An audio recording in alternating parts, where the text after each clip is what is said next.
datanya itu harus didahului dengan uji normalitas terlebih dahulu ya. Oke, ini jadi pokok bahasan kita hari ini. Jadi apa itu statistika, kemudian macam-macam skala pengukuran ya, tadi salah satunya sudah saya sebut, skala numerik ya. Nah, jadi untuk, bisa mengetahui atau, memutuskan nantinya uji hipotesa atau cara penyajian data yang akan digunakan dalam penelitian, maka hal pertama yang harus dilakukan adalah kalian paham skala pengukuran atau skala dari variabel kalian itu apa. Eee, skala di sini tuh bukan suatu nilai matematis ya, tapi skala di sini maksudnya tuh, jenis data gitu ya mungkin ya. Nah, jadi nanti ada beberapa macam skala atau jenis gitu dari data yang di mana akan menjadi penentu, uji hipotesa apa yang selanjutnya akan digunakan ataupun penyajian datanya akan seperti apa. Oke, nggak pernah mendengar ya kalau misalkan untuk menyajikan data berupa angka, number gitu, misalkan, eee, ya, kalian bisa menyajikan datanya dalam bentuk rata-rata berat badan. Nah, tapi rata-ratanya ini mau pakai angka mean atau median, nah itu tergantung dari, apa namanya, hasil uji normalitasnya gitu ya. Kemudian setelah kita mempelajari skala pengukuran, yaitu sedikit akan saya sampaikan terkait, merubah skala data menjadi skala yang lain gitu. Jadi misalkan dari skala numerik menjadi skala, kategori gitu ya. Kemudian, eee, bagaimana sih menyajikan data deskriptif untuk yang, skalanya kategori sama yang skalanya numerik, sama atau berbeda, nanti akan kita pelajari. Kemudian yang terakhir adalah uji normalitas dan transformasi data. Jadi untuk yang skala atau datanya itu numerik, untuk memutuskan bagaimana peneliti menyajikan data, maka uji normalitas terlebih dahulu harus dilakukan. Nah, sebenarnya ketika uji normalitas ini menghasilkan data yang tidak normal, apa ya bahasanya itu kita bisa, memilih uji hipotesa yang lain gitu. Tapi kalau misalkan, secara teori sebenarnya data yang tidak normal itu bisa dinormalkan melalui transformasi data. Mungkin ada yang bertanya, normalitas data tuh apa sih Bu maksudnya gitu ya. Jadi kalau misalkan kalian penelitiannya adalah datanya itu data numerik, misalkan berat badan, tinggi badan, apalagi, eee, kadar kolesterol, itu kan angka semua tuh gitu ya. Nanti pasti hasilnya berupa angka kan penelitiannya kan. Jadi, nanti akan apa namanya, disajikan gitu datanya dalam rata-rata tadi gitu ya. Nah, sebelum kita, melangkah cara penyajian datanya apa, bagaimana gitu ya, kita harus tahu dulu data angka yang kita dapatkan, data usia, data tinggi badan, berat badan, itu apakah tersebar merata atau tidak gitu. Maksudnya sebaran datanya tuh bagus gitu, sebaran data angkanya tuh bagus gitu ya. Jadi nanti akan kita pelajari juga. Nah, sedikit menyampaikan di awal bahwa statistika itu adalah kegiatan mengumpulkan data, menyampaikan data, menganalisis data dengan metode tertentu, dan menginterpretasikan hasil analisis. Jadi sebenarnya penelitian itu adalah di dalamnya termasuk statistika atau statistika adalah bagian dalam penelitian. Nah, statistika ini terbagi menjadi statistika deskriptif dan inferensi. Kalau statistika deskriptif, kita mengumpul, mengolah, menyajikan sebagian atau seluruh data tanpa adanya pengambilan kesimpulan. Sementara statistika inferensi dilakukan interpretasi serta diambilnya suatu kesimpulan. Ya, ini definisi statistika. Lanjut ke macam-macam skala pengukurannya. Tadi saya sampaikan bahwa untuk skala pengukuran itu ada beberapa tipe ataupun jenis ya. Nah, skala pengukuran ini secara garis besar terbagi menjadi dua ya. Skala kualitatif ya, atau nama lainnya adalah skala kategori, dan skala kuantitatif atau nama lainnya adalah skala numerik ya. Ingat kualitatif itu kategori, kuantitatif itu numerik. Jadi kuantitatif itu semua skala yang dia angka gitu ya teman-teman. Nah nanti skala kualitatif ini dibagi lagi, ada jenis yang nominal, ada yang ordinal. Kalau kuantitatif ada yang interval, ada yang rasio, ya. Nah, ini harus kalian, pahami banget, kenapa? Karena kalau kalian pakai SPSS ya, kalian masukin data ke variable view, kalian maksudnya input apa yang mau kalian kerjakan dari variable view, di bagian measure itu kan akan muncul pilihan, ya kan? Pilihannya scale, kemudian nominal, dan juga ordinal. Jadi kalian harus dari awal paham tuh, apa sih maksudnya itu sih nominal, ordinal, dan scale ini. Ya, itu ternyata adalah eee, mewakili, jenis atau skala pengukuran ya. Nah, jadi si skala pengukuran ini harus kalian ketahui, kalian dapat bedakan untuk mengklasifikasikan variabel yang akan diukur itu apa saja jenisnya, supaya tidak terjadi kesalahan dalam menentukan analisis data dan langkah penelitian berikutnya, ya. Jadi, kalau dalam penelitian kan kita pasti mau menyajikan data atau hasil penelitian kita kan. Nah, bagaimana data kita disajikan itu harus, merujuk kepada, skala apa sih sebenarnya data kita itu, ya. Oke. Kemudian, nah ini ya, tadi ya, kalau kual itu bukan angka, dan itu berupa angka. Baik, kita masuk ke skala kualitatif atau kategori yang pertama, yaitu skala nominal. Jadi skala nominal ini dia punya ciri yaitu posisinya ini setara. Jadi kalian harus ingat di pikiran kalian bahwa nominal itu adalah data yang setara, kemudian tidak dapat dilakukan operasi matematika. Maksudnya tidak dapat dijumlah, dibagi, dikali, dikurangi, itu nggak bisa. Ya, sehingga kalau misalkan dari pengertian ini ya, harusnya kalian sudah bisa, berpikir gitu ya. Kalau misalkan berat badan, kira-kira berat badan. Berat badan dia masuknya skala nominal atau bukan? Nominal, Menurut Bu. kalian berat badan skala nominal Nominal, bukan? Bu.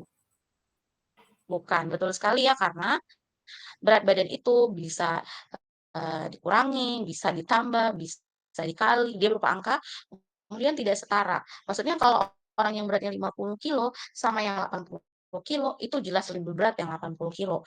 Jadi tidak setara ya. Oke. Nah, untuk skala nominal ini gitu, kalau misalkan ingin melakukan, analisa, uji hipotesa atau misalkan kalau metode penelitian yang digunakan itu non eksperimental analitik ya, ingin mencari hubungan sebab akibat, maka uji beda yang digunakan adalah statistik non parametrik. Gitu ya. Jadi sekali lagi, kalau misalkan dalam penelitian kalian, ternyata kalian ingin menganalisis hubungan sebab akibat, di mana misalkan variabel bebasnya skala nominal, variabel terikat,nya skala nominal, maka statistik yang digunakan adalah statistik non parametrik, ya. Apa itu statistik non parametrik? Nah, itu nanti akan disampaikan oleh, Pak Dirga, ya. Jadi nanti kalian akan belajar next selanjutnya skala non parametrik itu sorry, uji beda yang masuk dalam non parametrik itu apa-apa aja, uji beda yang masuk ke dalam uji parameter itu apa-apa aja. Itu konsep awalnya kalau paham bahwa kalau skala nominal dia pakai statistik non parametrik. Nah, ini jenisnya. Skala nominal itu contohnya jenis kulit, suku daerah, agama, terus ada jenis kelamin ya. Jadi yang dimaksud setara di sini adalah tidak ada yang punya kedudukan lebih tinggi dalam hal arti eh, dalam hal arti yang sebenarnya gitu. Ya mungkin kalau misalkan dilihat gitu ya, laki-laki sama perempuan mungkin secara apa ya, kedudukan, bukan kedudukan sih, secara, eee posisi mungkin lebih tinggi daripada perempuan gitu ya, tapi maksudnya adalah setara di sini baik laki atau perempuan ini akan sama-sama manusia gitu, tidak ada yang sebenarnya lebih lebih superior gitu ya, itu hanya masalah, pembeda aja gitu kalau misalkan di masyarakat gitu ya. Jenis kulit, orang kulit hitam, kuning, putih ya kan sama-sama manusia juga, nggak ada kemudian dia yang lebih lebih lebih apa, lebih unggul gitu loh. Suku daerah juga sama, agama juga sama. Jadi maksudnya posisi setara itu adalah, setara dalam arti yang sebenarnya ya, skala nominal. Kemudian skala ordinal, kalau skala ordinal itu skala yang didasarkan pada ranking gitu. Jadi kalau misalkan ada ranking-an, terus diurutkan tuh dari jenjang yang lebih tinggi ke rendah atau rendah ke tinggi itu masuknya skala ordinal. Tes statistik yang digunakan kalau misalkan ingin mengkaitkan hubungan sebab akibat gitu ya atau uji hipotesa adalah statistik non parametrik. Jadi pada intinya untuk skala kualitatif atau kategori statistik yang digunakan atau uji beda yang digunakan adalah uji non parametrik ya. Oke, skala ordinal kata kuncinya ranking dan berjenjang. Contohnya apa saja? Misalkan ranking kelas. Ranking kelas kita tahu, dia di-ranking, kemudian dia berjenjang. Jenjangnya 1, 2, 3, yang satu yang lebih tinggi, yang 3 yang lebih rendah, gitu kan. Kepangkatan militer ini juga di-ranking. Jenderal ke brigadir jenderal, jenderal adalah yang paling tinggi, brigadir jenderal adalah yang lebih rendah. Kemudian dia kolesterol, ini juga di-ranking, rendah itu yang paling rendah, tinggi itu adalah yang paling tinggi, gitu ya. Jadi rankingannya atau jenjangnya bisa dari yang lebih tinggi ke yang lebih rendah, atau dari yang lebih rendah ke yang lebih tinggi, ya. Ini skala ordinal, kata kuncinya ranking dan berjenjang, ya. Oke, nah itu untuk skala kualitatif. Sekarang kita beranjak ke skala kuantitatif atau numerik. Kalau untuk skala kuantitatif atau numerik, itu ada skala interval dan juga skala rasio. Nah, skala interval dan skala ordinal mungkin terkesan mirip gitu ya, karena apa ya istilahnya itu ada eh, pengelompokan-pengelompokan. Tapi sebenarnya kalau dilihat itu beda. Bedanya di mana sih, Bu? Jadi, kalau skala ordinal itu di-ranking berjenjang dari yang paling rendah ke yang paling tinggi atau sebaliknya. Skala interval juga sama sebenarnya, tapi jarak antara satu dan yang lain itu mempunyai bobot yang sama. Maksudnya gimana, Bu? Misalkan nih skor ujian A, B, C, D, dan E. Jadi maksudnya nilai A itu diwakili oleh misalkan bobot nilai 80 sampai 70 misalkan. Kemudian yang B itu dari misalkan 70 sampai berapa. Jadi misalkan intervalnya adalah 5, maka setiap huruf ini intervalnya 5. Itu yang beda dengan skala ordinal. Kalau skala ordinal berjenjang ya, di-ranking dari rendah ke tinggi atau sebaliknya. Kalau interval jarak antara kelompok gitu ya, itu mempunyai bobot yang sama gitu. Nah, skala interval ini dia tidak memiliki nilai nol mutlak. Jadi suatu variabel tetap bisa diukur meskipun nilainya negatif gitu ya. Nah, untuk uji hipotesa atau uji beda gitu ya yang dapat digunakan adalah statistik parametrik. Nah, kalau skala rasio kebalikan dari skala interval yang tidak memiliki eee, nilai nol mutlak, kalau skala rasio memiliki nilai nol mutlak, artinya tidak memiliki nilai negatif. Misalkan usia, ya tidak ada manusia yang usianya negatif 10 tahun. Kemudian berat badan tidak ada yang negatif 100 kilo. Tinggi badan tidak ada yang negatif 160 sentimeter. Jadi skala rasio nilai nolnya mutlak, ya. Oke, baik. Sampai sini bisa dipahami? Bisa, Ibu.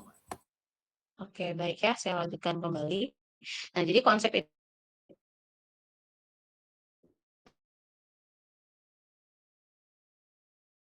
kalian harus selalu ingat. Jadi ketika kalian dikasih berbagai variabel gitu, kalian mampu mengklasifikasikan variabel ini masuknya ke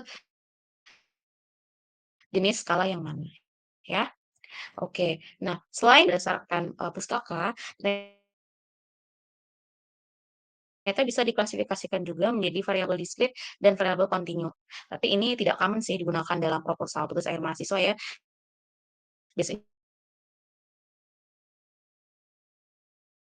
tadi hanya tahu artinya kalau misalkan muncul di paper atau pustaka gitu ya, kalian tahu, oh kalau variabel diskrit itu dan variabel kontinu itu maksudnya skala numerik, tapi kalau variabel diskrit diperolehnya dengan hasil menghitung, misalkan jumlah anak, kalau variabel kontinu itu diperoleh dari hasil pengukuran, misalkan berat badan dengan alat tertentu ya. Oke. Nah, kemudian kita masuk ke cara penyajian data, cara penyajian hasil di tugas akhir. Kalau misalkan skala kalian adalah skala data kalian itu skala kategori. ya. Nah, lihat nih, ini adalah penelitian ya tahun 2015 sampai sorry bukan 2015 ya. Ini tuh datanya, periode datanya 2015 sampai 2016. Nekat aja kalau misalnya kalian mau lihat packingnya, nanti boleh langsung diakses ya. Intinya dalam penelitian itu peneliti punya data jenis kelamin, onset, sorry, sama apa nih, riwayat operasi sebelum penegakan diagnosanya, gitu ya. Nah, dari apa namanya pembelajaran kita sebelumnya, ini adalah data atau skala kategori ya. Karena apa? Karena ada pengelompokan di sini ya. Dia bukan berupa angka. Maksudnya gini, di sini memang ada angka ya teman-teman, tapi maksudnya di bagian variabelnya itu bukan angka. Jadi ini adalah data kategori ya. Nah, bagaimana data kategori itu kalau di hasil penelitian disajikan ya seperti ini. Ya kalian pasti pernah lihat kan, disajikannya dalam jumlah, bentuk jumlah atau N dan juga persentase ya. Kalau misalkan kalian lihat di sini, ini variabel kategorinya kira-kira skala apa? Nominal atau ordinal?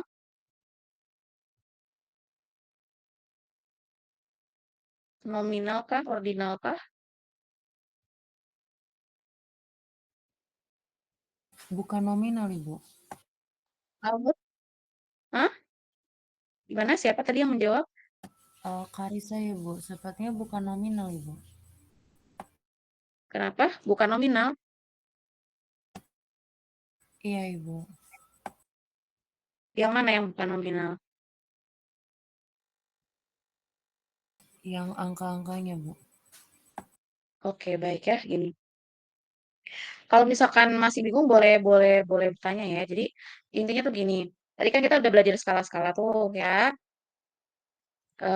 kuali sama kuanti. Nah, ini ada jenis kelamin, kemudian ada onset, ada variabel, sorry, ada riwayat operasi gitu. Nah, yang Ibu maksud jenis kelamin, onset, sama riwayat operasi, ini kira-kira dia masuknya ke nominal atau ordinal. Ini kan udah jelas-jelas ya. Ini adalah data kategori. Kenapa disebut data kategori? Karena jenis kelamin, onset, sama riwayat operasi ini bukan berupa angka. Jadi kalian tuh jangan lihat ini loh. Jangan lihat N sama persennya. N sama persen ini cara penyajian data. Variabel atau skala di sini ada 3. Dalam penelitian ini yang tengah saya tampilkan ini skala yang ditampilkan tuh ada 3. Yang pertama jenis kelamin, yang kedua onset, yang ketiga riwayat operasi. Ketiganya ini kira-kira masuknya kemana? Nominal atau ordinal? Nominal, Ibu. Oke, masuknya ke nominal. Kenapa masuk nominal? Dikarenakan Kalian Karisa mungkin? Ah kategori ya, boleh silakan Karisa. Gimana? ya, izin menjawab, Ibu, dikarenakan kategori-kategori yang Ibu sebutkan itu tidak bisa diaplikasikan sistem penjumlahan pengurangan seperti itu, Bu. Oke, kemudian kalau misalkan dilihat di sini kan tidak ada rankingan kan, Karisa ya? Dan teman-teman yang Iya, lain. Ibu. Betul ya. Jadi tidak ada rankingan di sini. Jadi karena tidak ada rankingan, kedudukannya setara, maka ini adalah variabel nominal atau skala nominal gitu ya. Nah, untuk data